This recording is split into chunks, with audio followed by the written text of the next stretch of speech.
I never, ever want my audience to be reading the slides or to be ahead of me before I explain it. Today's session is going to be slightly different when it comes to selling because it's going to be advanced. And one of the things that I learned with a close friend of mine who actually grew up where he was brought up in a cult upbringing, he told me this. He said the biggest danger inside a cult is not when they're being attacked or being criticized by the outside world, but when there's somebody on the inside that decides to get out of it, and my friend being one of them.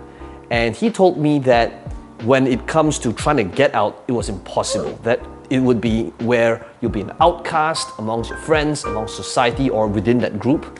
Now you're probably wondering, what does this have to do with sales? Well, what if I told you that when it comes to sales and marketing and persuasion, it is not about coming in from the outside and trying to change their beliefs and your audience's beliefs, but what truly separates the top 0.1% and everybody else, and the ones that's pretty decent and pretty good, is that the best in the world is able to ask the right questions so that the audience can close themselves. And today in this video, I'm going to be showing you and taking you behind the scenes to a coaching call that I recently did that is going to reveal to you exactly how you can make that happen as well. All right, let's begin.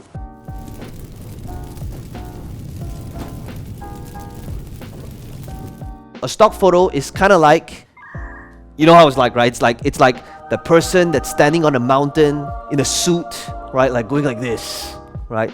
It's the person that is like pushing a huge rock up a mountain, right? That's a stock photo. So first person we have up is Justin Ho. Justin, welcome.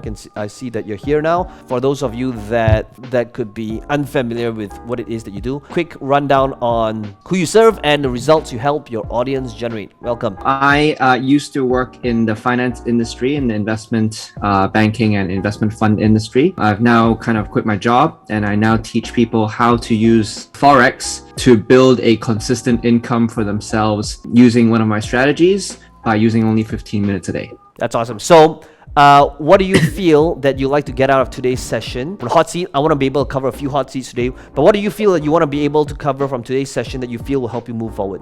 Yeah, so I've been running a webinar funnel and webinars for close to almost 2 years now. Pretty much been doing it, every single week since I first started. And I think in the previous couple of months, I've been doing about an 8% conversion, which is, it's not bad, but it's also not great. So I wanted to kind of run through my webinar pitch and and go through that and see what can actually be improved so that I can actually improve the conversion in my webinars. I can see that based on current ad spend, you're spending about $1,000 a day. That's amazing. Okay, so that tells me that obviously it's working, but let's take a look and see what it is that we can improve. So you feel that the thing that will help you move forward is by taking a look at your slide deck and seeing what are some of the things that we can work on and improve. Is that correct? Yes. One thing that I always think about in all of my slide decks, and this is something I tell my team, is to either completely eliminate the use of stock photos in my entire presentation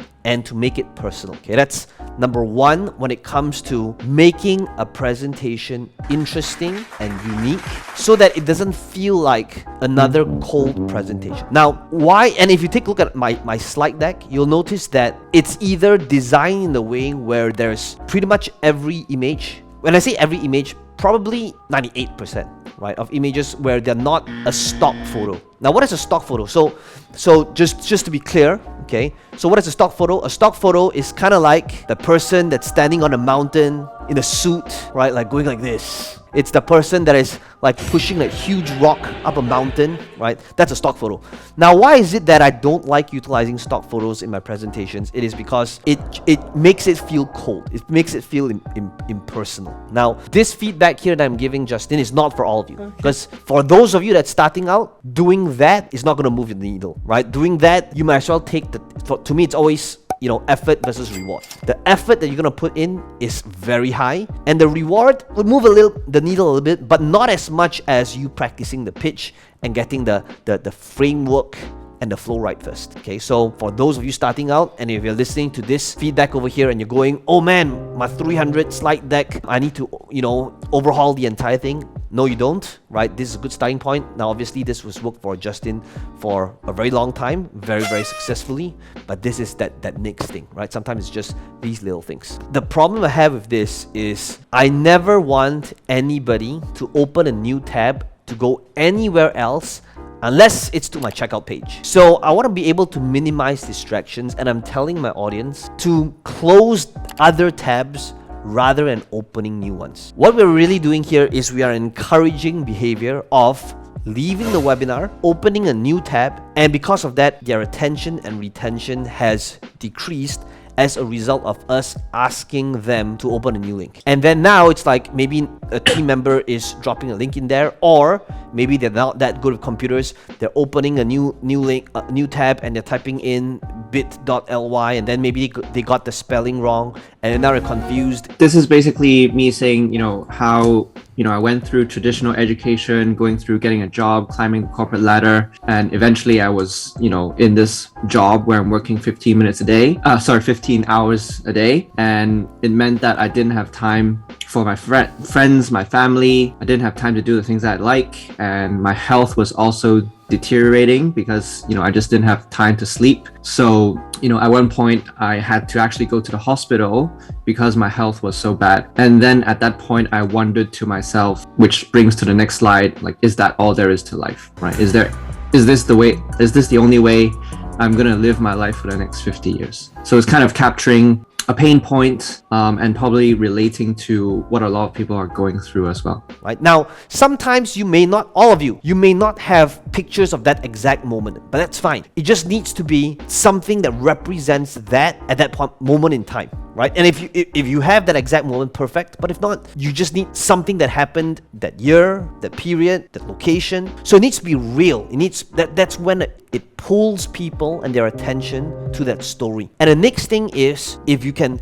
tell it when there's depth. Meaning, okay, so if I were to tell that story, notice how depth looks like. Depth look like this. And I would even say, so one of the things that I did is I took a picture of my first pay slip of that moment, and you'll see that at that point in time, this was in December 2005, this was my monthly pay slip. I was getting paid 1,200 ringgit, which is about $350, and in Malaysia we get paid every month, and I actually worked on this job for nearly 2 years. So notice what I'm doing. I'm telling the story, but there's depth, there's emotion, it's visual, and I'm utilizing these elements in my presentation so that it's easier for a person to understand what's going on. So the next thing that I think about, so these are little things that add up, right? Is that I never ever want my audience to be reading the slides or to be ahead of me before I explain it. So this means that every time when you have steps, like for example 3 steps,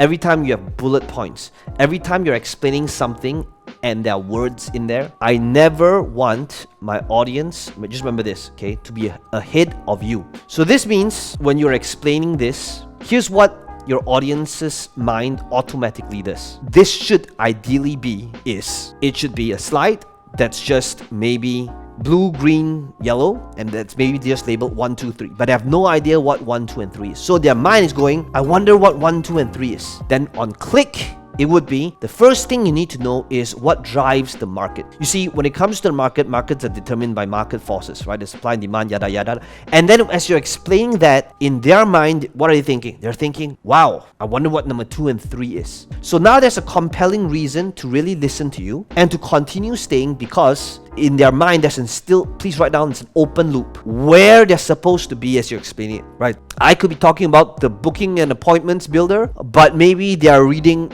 unlimited sales funnel. So for that reason, when you can think about how every slide, every bullet point is created through an animation on click, and then it only appears. These are the little slices, and that's why sometimes people think, why can a person spend like so much time on just like a slide deck? That's why. Because if you wanted to really just hone in on these little bullet points, it can take a really long time just, by doing it? So this is where I basically say, hey, actually getting a lot of money, that's great, but that's not what is the most important thing. The most important thing is, because of this skill, I was able to, retire my parents. And then pre-COVID, we were actually traveling around the world to different places. Best football club in the world, Manchester United.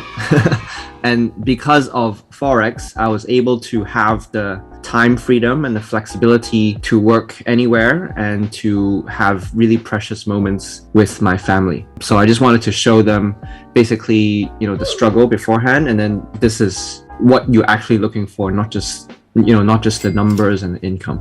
Love it. Okay, so the next thing, right? So while this part very, very powerful, whenever I think about stories, especially when they are personal, especially when they're about family, is that just like testimonials, sometimes I want to think about not just the end result, which is you taking care of them and retiring them, but also that journey towards it, and sometimes just giving that 1 to 3 minutes extra in terms of the backstory can make a big difference. Okay, so the Basically, bonuses... I want to be able to hear what the audience is going to get in terms of how you relate to here's what you're going to get with the results. What would the pitch sound like? So, the 2-day event is where you learn the strategy, the same strategy that I have utilized and that hundreds of my students have utilized to generate, 5-figure monthly returns. Bonus number 1 is you will get a toolbox which includes all of my done-for-you checklists, calculators, templates, so that you can get started with your trading within 30 minutes, right? And you have all the tools that we personally use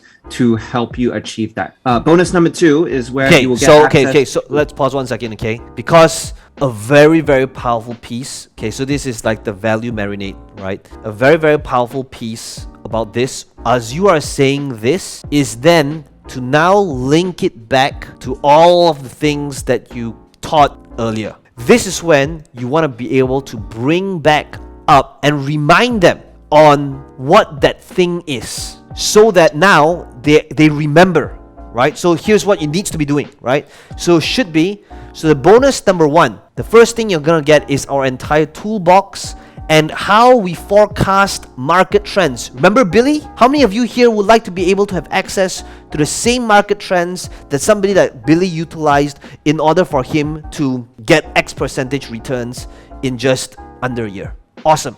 That's just one of the many things, right? On top of our checklist, how many of you here would like to be able to have our deep dive analysis every time we are about to make a trade, the same way Amy utilized it? This is the next thing that truly separates the top 0.1% with the other 99.9%. The top 0.1%, when they make an offer, during the time when they're making the offer, it is not the audience's first time hearing about that thing. Remember, if you've trained with me enough, you hear me say this. I always say amateur marketers will try to build up the offer when they're making the offer. Most amateur marketers will always say, so the first bonus that you're gonna get is my Forex toolbox.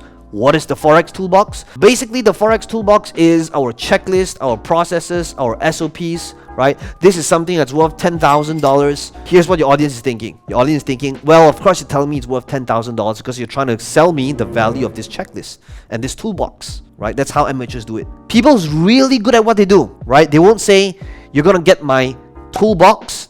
Do you know what the toolbox is? And explain what the toolbox is. It would be, remember the checklist I was telling you about? Remember the importance of technical analysis? Remember the power of being able to draw triangles? And they're going, yeah, what if I were to include that entire process in here, right? So remember, what you want to be able to do is, when you have all the time in the world to explain the value of that thing, you never do it when you're doing the offer. You do it when you're teaching, right? I know that we've covered quite a bit of principles here. Is then to think about, remember, the close is never the close. It is what you do before it's the close, right? So then it's also to think about, as you are teaching it, what's the next differentiator that I always tell you guys between world-class and pretty good, is how can you get your audience to close themselves? An average will always tell the audience the value of that thing. So what does this mean? It means that an average marketer, and even the good ones, right, will say, so the first thing you're going to get is my entire toolbox, which is the checklist, calculator, and templates worth $10,000, right? That's what an average to a good marketer would do. They will tell the audience how much it's worth. However, somebody that gets the audience to close themselves is you don't tell them the number, you get the audience to tell you the number. So what does this mean? This means, Justin, for you, as you are teaching all these things, you want to get your audience at times to think about how can they tell you how much that thing is worth. I'm not imposing my belief or value on my audience. I'm getting them to tell me how much it's worth. Now, what's the difference now? When you say something, it only means one thing. But when your audience says it, it means everything. Some of them are saying 5,000, 10,000, 100,000. So guess what? If John eventually decides to include that thing in the offer, now in the audience mind, it will be like, yeah, rather than John saying this thing's worth 10,000, the audience is saying, well, an additional 10,000 worth of downloads is worth that amount. So one way to get your audience to close themselves throughout is you mention something and then you ask that question. So guys, let me ask you, if all this did was just that thing, how much is that worth to you? What do you say, guys? Let me know in the comments. Guys, what do you think? That's right. You just ask the right questions and you agree. You always just agree. You're right. So it doesn't matter if they're saying 100,000, if they're saying zero, you're saying you're right. Well, I hope you enjoyed the behind the scenes to this coaching call. If you enjoyed this video, let me know in the comments below what your biggest takeaway is. And as always, be sure to smash the like button. It does help the channel out a little bit. And to subscribe to this channel if you want to be notified of future videos just like this one. Now, some of you asking me, how can I be part of this process? How can I ask you questions? How can I have you coach me or mentor me? We want to make sure that we are working with the people that's the right fit. You'll need to fill up a form. There's a link right below this video. Somebody on my team might give you a call to interview you to see if they're right fit for each other. And if you want to apply and see if you're a good fit, then all you need to do is click on this link in the description box below and my team will be in touch with you.